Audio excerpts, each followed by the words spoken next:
మన ప్రభువును రక్షకుడైన యేసుక్రీస్తు నామమున అందరికీ నా హృదయపూర్వక వందనాలు. నా ఆత్మీయ తండ్రికి నా హృదయపూర్వక వందనాలు చెల్లిస్తున్నా. ఒక చిన్న ప్రార్థన చేసుకొని వాక్య పరిచర్యలోకి వెళ్దాం. మహాపరిశుద్ధుడు అయిన తండ్రి, కృపా సత్య సంపూర్ణుడా, నీకు వందనాలు స్తోత్రాలు నాయన. నీ ఘనమైన నామానికి ప్రభువా మేము వేలాది వందనాలు స్తోత్రాలు చెల్లిస్తున్నాం. ఈ శుక్రవారం దినమున ప్రభా, ఈ ఉదయకాల సమయంలో నీ శిలువ మరణం గురించి మేము ధ్యానించుకున్నటకు ప్రభువా నీ ఆత్మను మాకు దయచేయండి నాయన. కొలతలేని అభిషేకాన్ని దయచేయండి ప్రభువా. ఈ 7 మాటల గురించి ప్రభువా మాట్లాడుచుండగా నీ విలువైన సత్యాన్ని మాకు దయచేయండి నాయన. శిలువ మరణం గురించి ప్రభువా లోతైన మర్మాలను మాకు తెలియపరచండి నాయన. గారు కంచెవే ప్రభువా. వాక్యాన్ని అటగిస్తున్న దురాత్మలు యేసునామములో బంధిస్తున్నాను ప్రభు. ఈ వాక్యం ద్వారా మేము కట్టబడాలి ప్రభు, మా కుటుంబాలను కట్టబడాలని యేసు పరిశుద్ధ నామమున అడుగుచున్నా పరమ తండ్రి, ఆమేన్. హల్లెలూయా.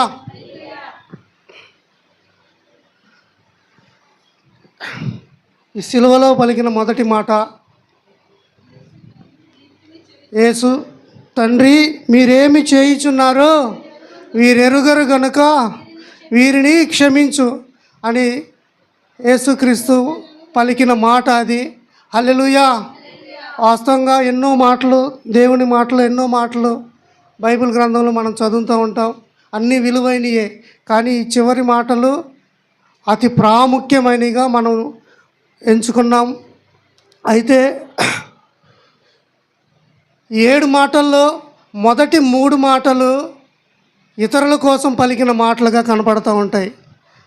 మొదటి 3 మాటలు, తండ్రి వీరేమి చేయుచున్నారో వీరెరుగరు, అది ఇతరుల కోసం ప్రార్థించినట్టుగా కనిపిస్తూ ఉంటుంది. రెండవది, నీవు నాతో కూడా పరదేశంలో ఉందువు, అది కూడా ఇతరుల కోసం పలికిన మాట.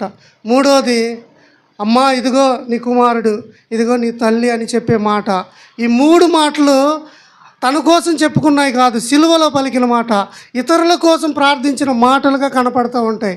మిగతా 4 తండ్రికి ఆయన ప్రార్థించుకున్నట్టుగా కనపడుతూ ఉంటాయి. హల్లెలూయా. ఈ మొదటి మాటలో సారాంశం నేను ధ్యానించే హక్కు కూడా నాకు లేదు వాస్తవంగా అయితే, ఎందుకంటే దీనిలో క్షమ అనేది ప్రాముఖ్యమైనది. నేను ఎదుటివారినే క్షమించలేను, చిన్న కోపానికి కూడా తట్టుకోలేను. వాస్తవంగా అయితే ఈ మాట నాకు పనికిరాదు. ఈ సిలువ మాటలు నేను పనికిరావు అసలు. మనం ఆ పాటి వాళ్ళం కూడా కాదు. ఒక చిన్న ఉదాహరణ చూసి నేను నేర్చుకున్నా. ఇటీవల చనిపోయిన పగడాల ప్రవీణ్ అన్న, ఆ మరణం తర్వాత ఆయన చనిపోయాడు. ఆయన చనిపోయిన తర్వాత అదే రోజు తన భార్య అన్న మాట నాకు 4 రోజుల నుంచి ఇది ధ్యానిస్తుండగానే ఆ మాటే గుర్తొస్తూ ఉంది. ఆమె జీవితానికి మన జీవితానికి, యేసయ్య జీవితానికి మన జీవితానికి ఎంత వ్యత్యాసం ఉందో అని. భర్త చనిపోయి ఉంటే తన భార్య ఏడ్చే పని అయితే ఆమె నా భర్తను చంపిన వారైతే ఉంటే వారిని క్షమిస్తున్నానని అంది. హల్లెలూయా. అదే యేసయ్య ఆ రోజు కింద ఉన్న వీరేమి చేయుచున్నారో వీరెరుగురు అని చెబుతున్నాడు. వీరేమి చేయుచున్నారంటే వీరు అనే వాళ్ళు ఎవరక్కడ? మనమే.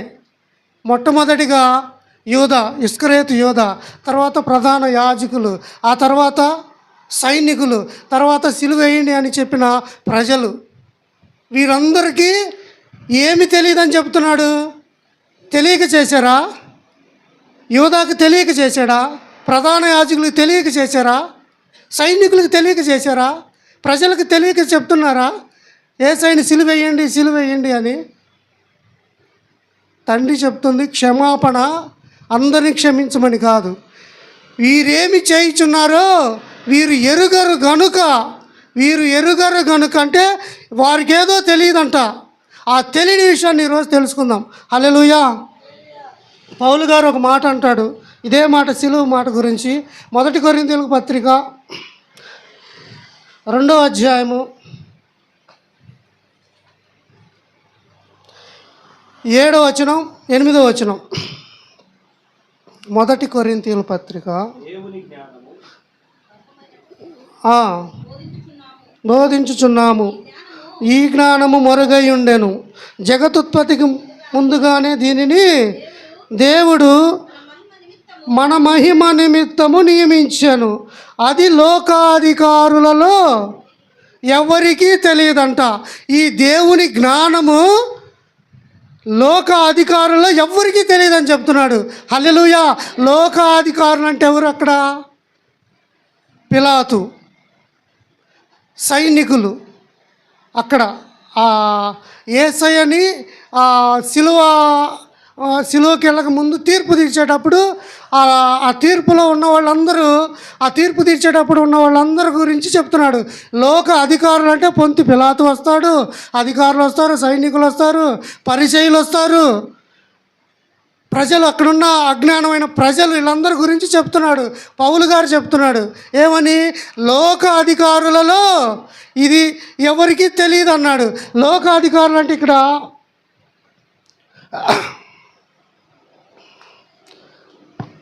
యోహాను సువార్త 19వ అధ్యాయంలో ఈ 19వ అధ్యాయము 7వ వచనం నుంచి 12వ వచనం దాకా సిలువకి వెళ్ళక ముందు పిలాతుకి యేసుక్రీస్తు వారికి జరిగిన ఆ చర్చ, తీర్పు గురించి ఉంటుంది.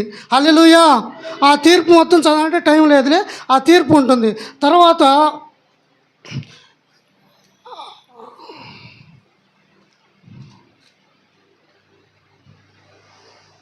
అపోస్తల కార్యాలు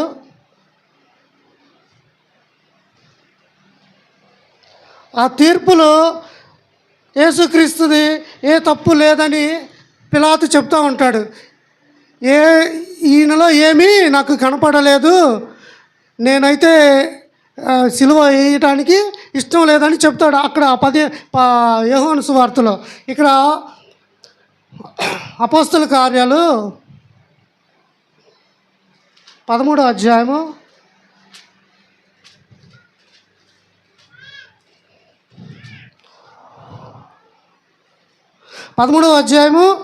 27వ వచనం చదవమ్మా. 27, 28, 29. యెరూషలేములో కాపురముండు వారును వారి అధికారులను ఆయననైనను ప్రతి విశ్రాంతి దినమున చదవబడుచున్న ప్రవక్తల వచనములనైనను గ్రహింపక ఆయనకు శిక్ష విధించుట చేత ఆ వచనములను నెరవేర్చిరి. హల్లెలూయా. ఆ వచనములు నెరవేర్చిరి. ఎవరు నెరవేర్చారు?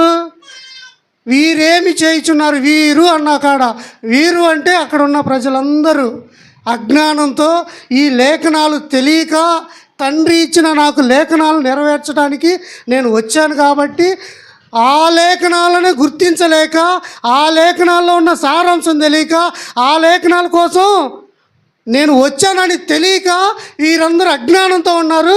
అది అక్కడ చదవము మళ్ళీ. యెరూషలేములో కాపురముండు ప్రతి వారును. యెరూషలేము అంటే అక్కడ ఉన్న ప్రజలు, ఆ ప్రాంతంలో ఉన్న ప్రతి వారు, అధికారులు, ఆయన ప్రతి విశ్రాంతి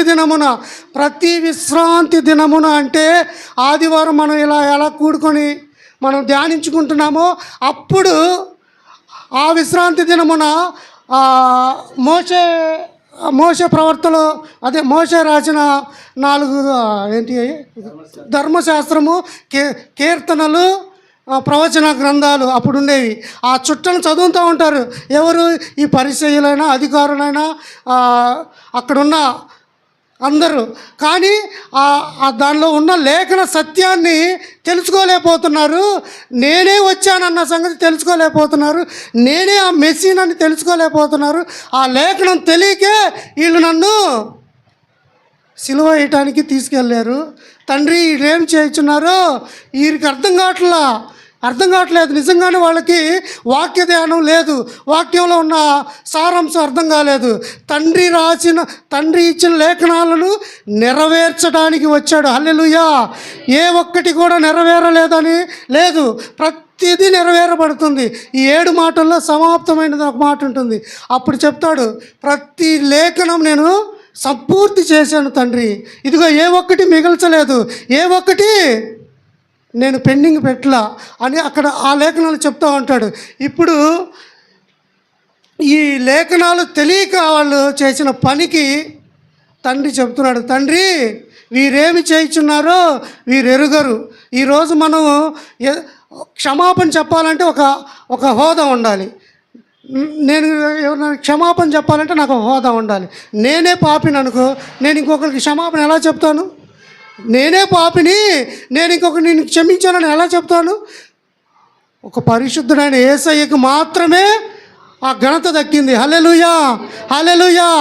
ఒక పరిశుద్ధుడు పాపుల్ని క్షమించు అని చెప్తున్నాడు, కానీ మనమైతే ఒక పాపిని క్షమించు అని చెప్పలేకపోతున్నాం. హల్లెలూయా.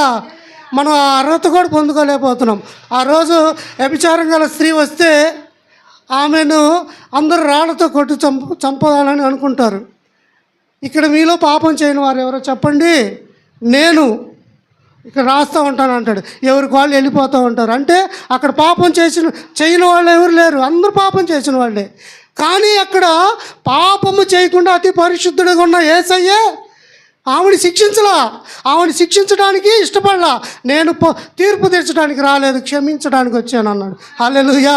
నేను క్షమించడానికే వచ్చాను, తీర్పు తీర్చడానికి కాదు అన్నాడు. ప్రియమైన దేవుని బిడ్డలారా, ఈరోజు నువ్వు నేను నేర్చుకోవాల్సింది ఏంటంటే క్షమాపణ. ఈరోజు ఒక ఇంట్లో ఒక అత్త కోడలు ఉంటే అత్తను కోడలు క్షమిస్తుందా?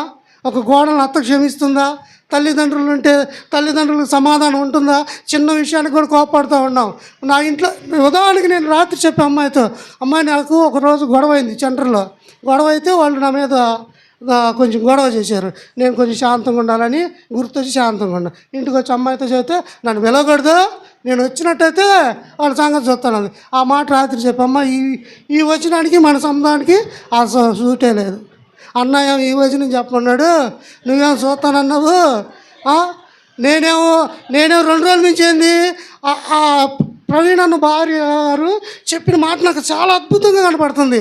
ఆ కుటుంబంలో ఒక శోధన వస్తే ఆమె ఏమో అయ్యా వీళ్ళని క్షమించా, ఏదైనా చేసి ఉంటే నా భర్త పట్ల ఏదైనా చేసి ఉంటే క్షమించంటుంది. వాళ్ళ కూతురేమో దేవుణ్ణి ఆరాధించింది ఆ రోజు. వాళ్ళ తల్లి ఏమో అసలు ఆ కుటుంబం చూస్తే నాకు చాలా ఆశ్చర్యం వేసింది. ఈ జీవితానికి, ఈ క్రైస్తవ జీవితానికి మనకు అసలు పొంతనే లేదు. హల్లెలూయా. ఈ 7 మాటల గురించి నేను ధ్యానించినప్పుడు నేను ఒక ఆత్మీయ స్థితిలో నుంచి ఒక ఆత్మీయ స్థితిలోకి నన్ను దేవుడు తీసుకొచ్చాడు. హల్లెలూయా. గత సంవత్సరంలో నేను ఎలా ఉన్నానో ఈ సంవత్సరం దేవుడు మార్చాడు.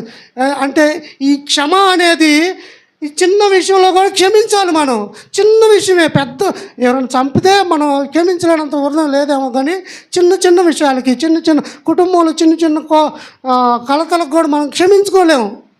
దేవుడు చెప్తున్నాడు, ఆయన ప్రాణం తీస్తున్నాడు. ఆయన్ని ఏం చేశారు? ఈ పంత నాగలతో దున్నారు, ముఖం మీద ఉమ్మి వేశారు. హల్లెలూయా.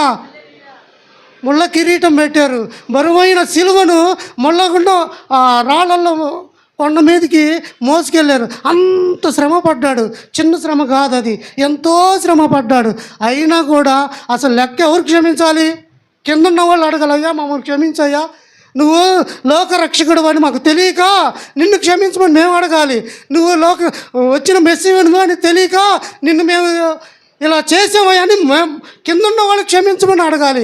కానీ ఇక్కడ ఆశ్చర్యం ఏంటంటే హల్లెలూయా, యేసయ్య చెబుతున్నాడు, అయ్యా యేసయ్య తండ్రి వీళ్ళేం చేయించున్నారు వీళ్ళకి తెలియదు, వీరిని క్షమించయ్యా అంటున్నారు. అంత పెద్ద మాటని ఆ జీవితాంతం మనం గుర్తుపెట్టుకున్నా కూడా మన జీవితాంతం పాఠాలుగా నేర్చుకోవచ్చు. హల్లెలూయా. ఒక చిన్న మాట చదివి ముగిస్తా. ఒక్క చిన్న మాట, ఒక్కటి అయిపోయింది. ఇది యేసుక్రీస్తుకి తెలిసి చేసిన ఈ ఆయనకి ముందుగానే సిలువ వేస్తారని తెలుసు కదా, తెలిసి చేశాడు. యెషయా గ్రంథము ఒక్క 2 నిమిషాలు అయిపోయింది అన్న, అయిపోయింది. 50వ అధ్యాయము 6వ వచనం, కొట్టువారికి నా ఈపును అప్పగించి తిని హల్లెలూయా. ఉమ్మివేయ వారికి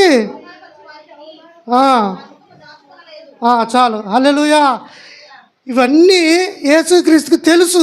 ఎప్పుడు తండ్రి అయిన దేవుడు రాశాడు, నేను ముందుగానే నేను లోకంలోకి మానవ శరీరంగా ధరించి వస్తాను, వచ్చిన తర్వాత నాకు నా ముళ్ళ కిరీటానికి, నా తలకి ముళ్ళ కిరీటం పెడతారు, నా ఈపిని దున్నుతారు, నా మేకులు అరచేతులలో అరికాలలో నాకు మేకులు కొడతారు అని ప్రతిరోజు దేవుడు చూస్తూనే ఉంటాడు. ప్రతిరోజు లేఖనాలు తెలుసు కదా యేసయ్యకి, ప్రతి లేఖనం తెలుసు. ప్రతి లేఖనానుసారంగా నేను జీవించాలి కాబట్టి నేను మరణం పొందుతా, నాకు మరణం ఉంది, కఠినమైన శిక్ష ఉంది, నాకు కఠినమైన ఘోరమైన శిక్ష ఉంది, నాకు అరికాళ్ళలో చేతుల్లో మేకులు గుచ్చుతారు. ఇవన్నీ తెలుసు యేసయ్యకి. తెలిసి మన కోసం ప్రాణం పెట్టాడు. హల్లెలూయా. ఈ మొదటి మాటను ఇంతటితో ముగిస్తున్నా. అందరికి వందనాలు.